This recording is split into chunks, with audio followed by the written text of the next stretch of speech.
Shalom, Damai di hati. Puji nama Tuhan, bersyukur senang sekali berjumpa lagi dengan Bapak Ibu Saudara dimanapun berada. Harapan dan doa kami Bapak Ibu Saudara selalu diberkati oleh Tuhan dalam setiap pribadi, keluarga, dan pelayanan. Dan di kesempatan kali ini kami rindu mensampaikan kebenaran firman Tuhan tentunya dari MTPJ ya, dan terambil dalam bacaan Yohanes pasal 18 ayat 38b sampai pasal 19 ayat 16a. Dan tema di sepanjang minggu ini Raja yang tersalib ya, edisi di Minggu 26 Maret sampai pada tanggal 1 April 2023. Nah, Bapak Saudara, sebelum kita menginginkan kebenaran firman Tuhan, mari kita berdoa.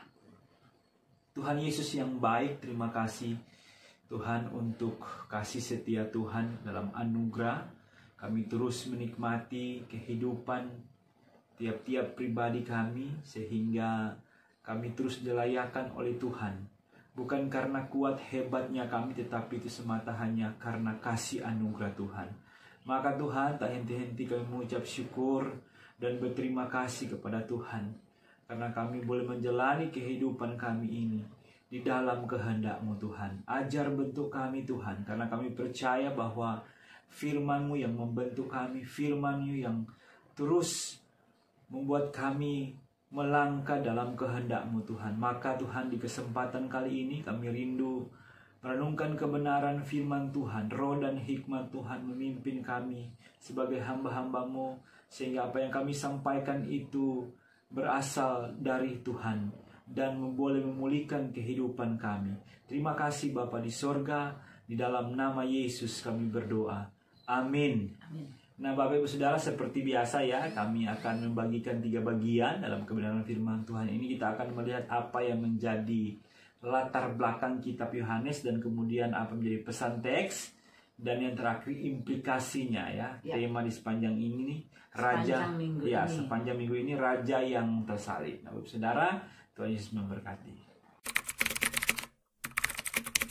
Bapak Ibu Saudara yang dikasihi dan diberkati oleh Tuhan, kita akan melihat latar belakang dari Injil Yohanes ya, kitab yang unik dari Injil lainnya. Dalam Injil ini kita dapat menemukan catatan pelayanan Yesus di daerah Yudea dan Yerusalem yang banyak tidak ditulis oleh Injil lainnya. Siapa yang menulis? Penulis diidentifikasikan secara tidak langsung sebagai murid yang dikasihinya.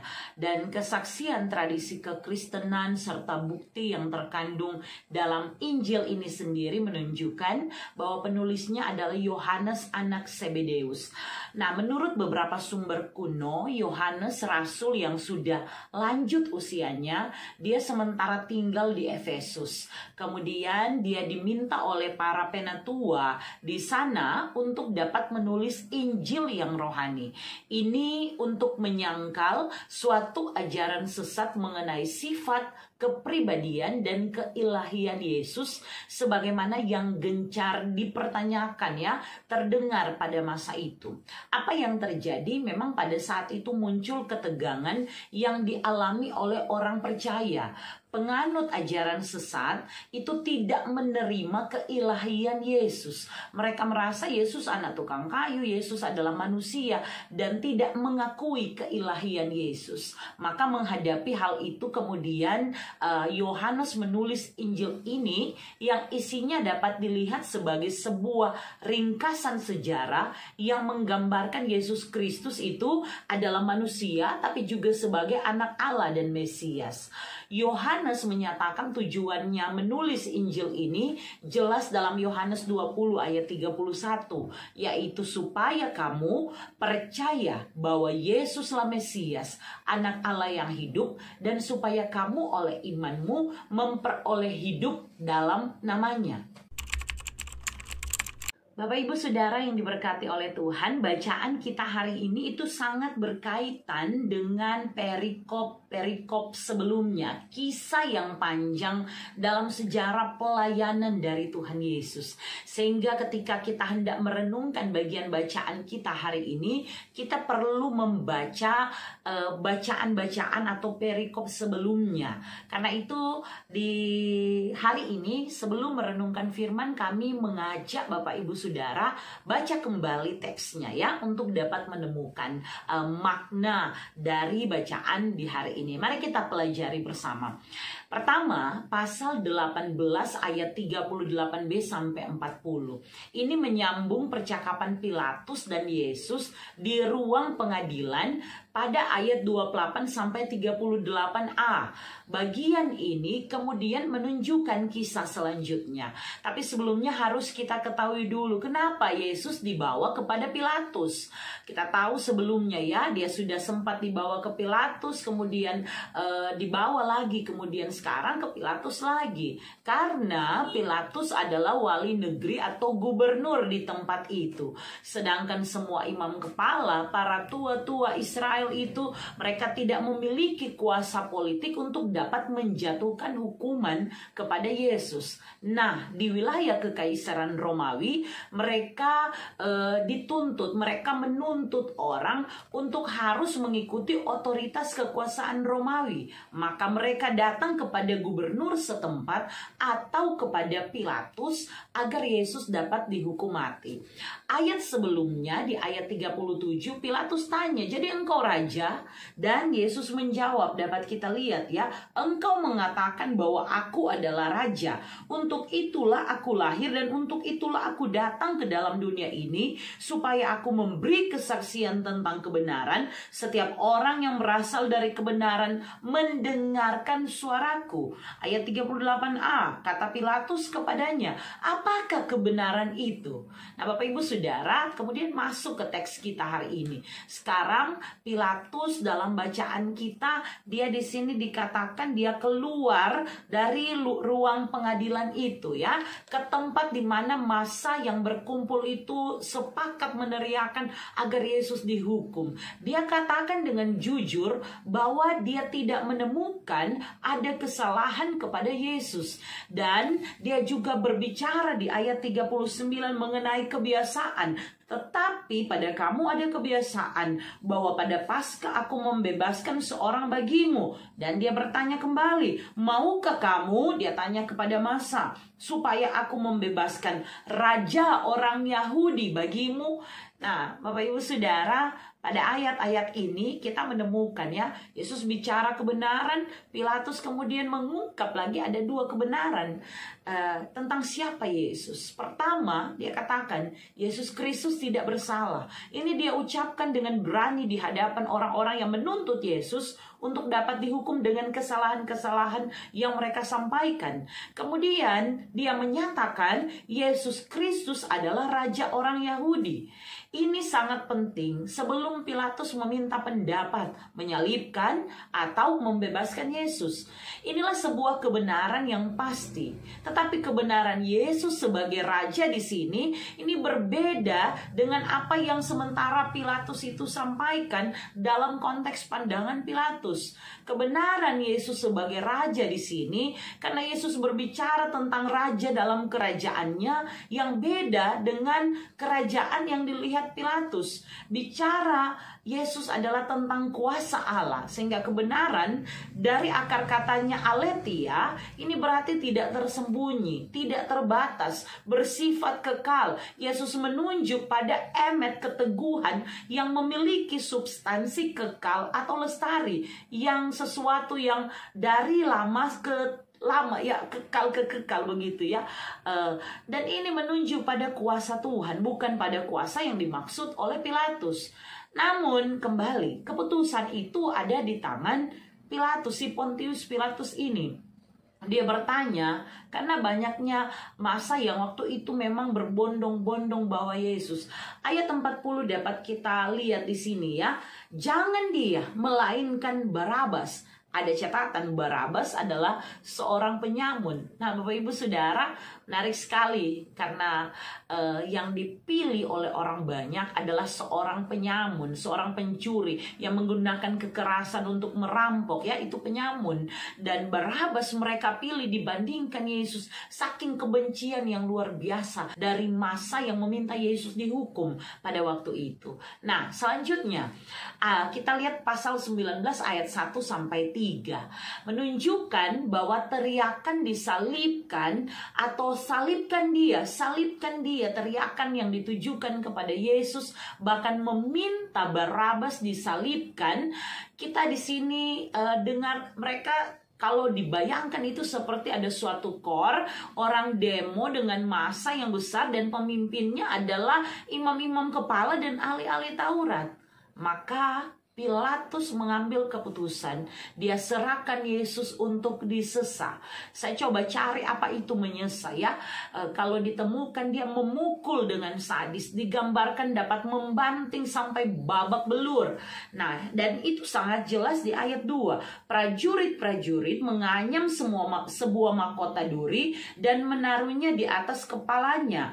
Mereka memakaikan dia jubah ungu. Ayat 3, mereka maju ke depan dan berkata, "Salam, hai Raja orang Yahudi." Lalu mereka menampar mukanya. Sebuah olok-olokan, seolah-olah pakaikan mahkota kalau dia raja, dan kemudian seolah-olah menyembah, tetapi kemudian menampar ya, mengolok-olok, mempermainkan, menghina.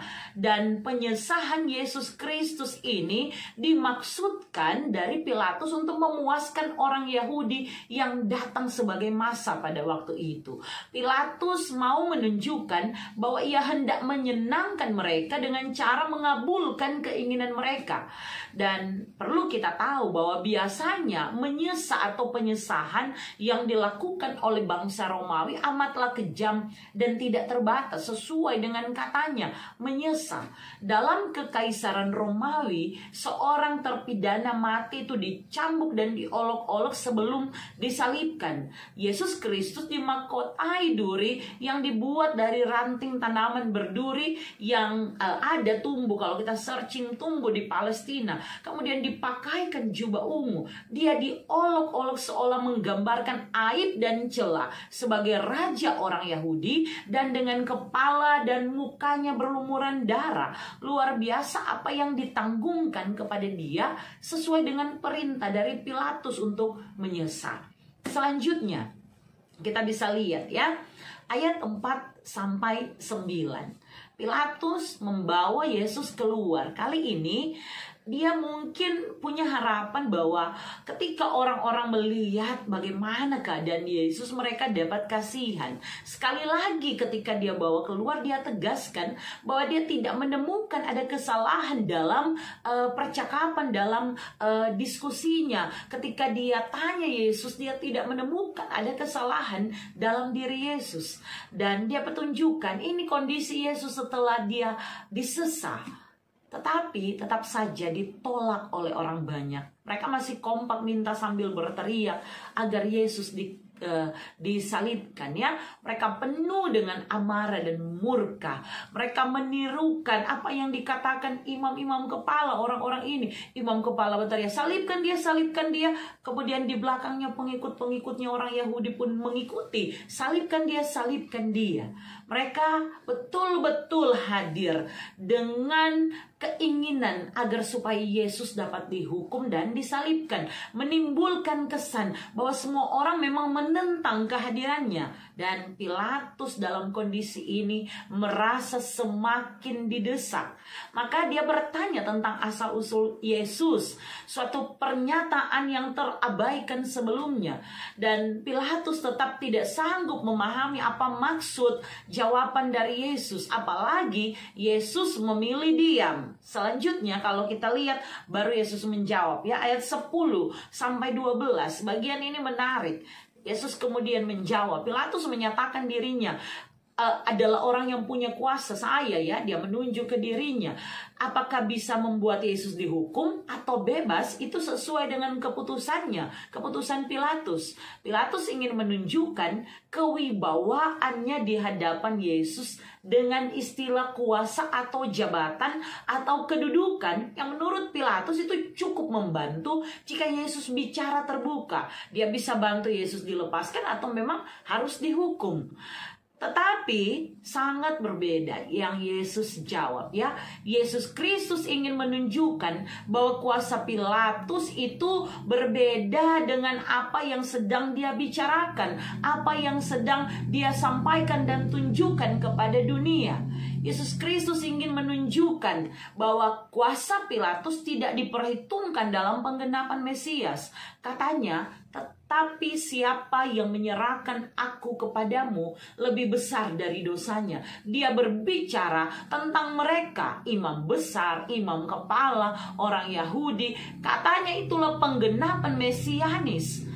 Dan bahwa kerajaan Allah dimulai dari penolakan oleh bangsa itu sendiri. Singkatnya, hal tersebut mendorong Pilatus berusaha ingin melepaskan Yesus. Dia tahu betul ada kebenaran bahwa Yesus tidak bersalah.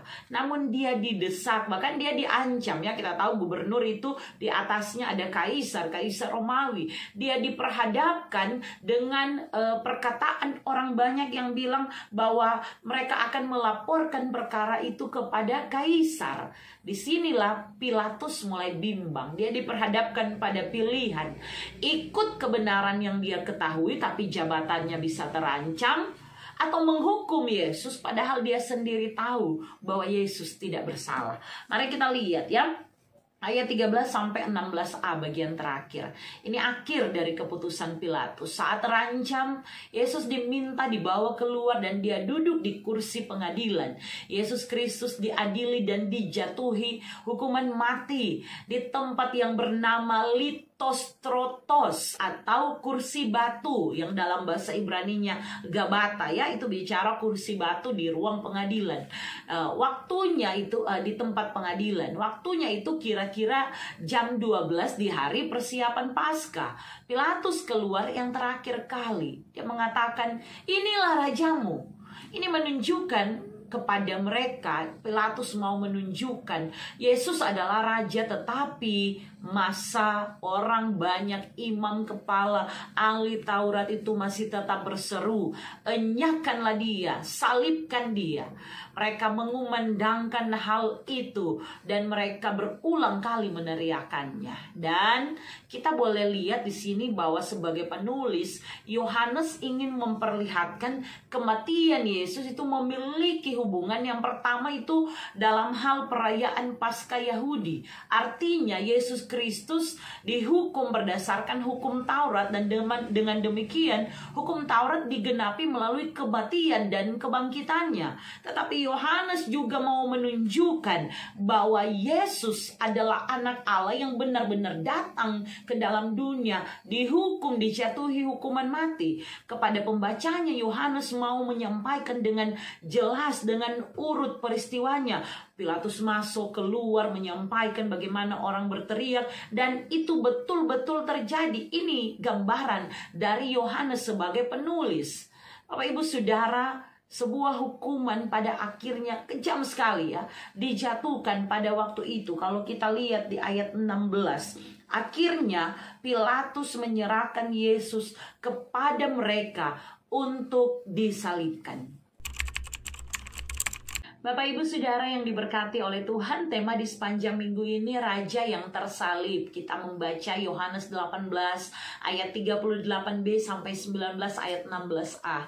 Kita bicara bagaimana Allah yang Maha Kasih turun ke dunia menjadi manusia dalam diri Yesus Kristus. Dia yang adalah Allah, dia juga yang menjadi manusia. Ini ya yang mau Yohanes sampaikan melalui Injil ini. Apa yang dapat kita pelajari dari bacaan di hari ini? Yang pertama, kita belajar bagaimana kasih dan teladan Yesus yang sempurna. Kasih yang luar biasa agar manusia, kita semua dapat memahami sebuah pengorbanan di kayu salib. Pengorbanan yang tidak dapat terbantahkan dalam fakta sejarah, catatan sejarah, tetapi juga yang tidak dapat terbantahkan menunjukkan kasih Allah kepada kita semua. Tanpa salib tidak mungkin kita manusia diperdamaikan dengan Bapa di sorga. Karena itu patutlah kita hidup untuk menyembah Tuhan, memuliakan Tuhan, bersyukur, hidup dengan merespon setiap pengorbanan kasih kebaikan Tuhan. Raja yang mati di kayu salib karena pengorbanan yang sungguh agung dan mulia. Dapat kita lihat ya, penyalipan Kami sudah bahas juga di pertanyaan MTPJ dan video-video kami sebelumnya. Penyaliban itu bukan hukuman biasa. Ini bentuk hukuman yang luar biasa yang dikhususkan kepada musuh negara Roma, penjahat kelas kakap. Disalibkan artinya tergantung sehingga kaki tidak menyentuh bumi, langit tidak kepala tidak menyentuh langit. Artinya adalah seorang yang mati disalib, dia tidak diterima di bumi dan dia ditolak di sorga. Ini gambarannya, sehingga sebuah penghinaan, sebuah hukuman yang seharusnya itu ditanggung oleh orang berdosa, orang penjahat, tetapi Yesus menanggungnya untuk kita. Jadinya ini adil ya.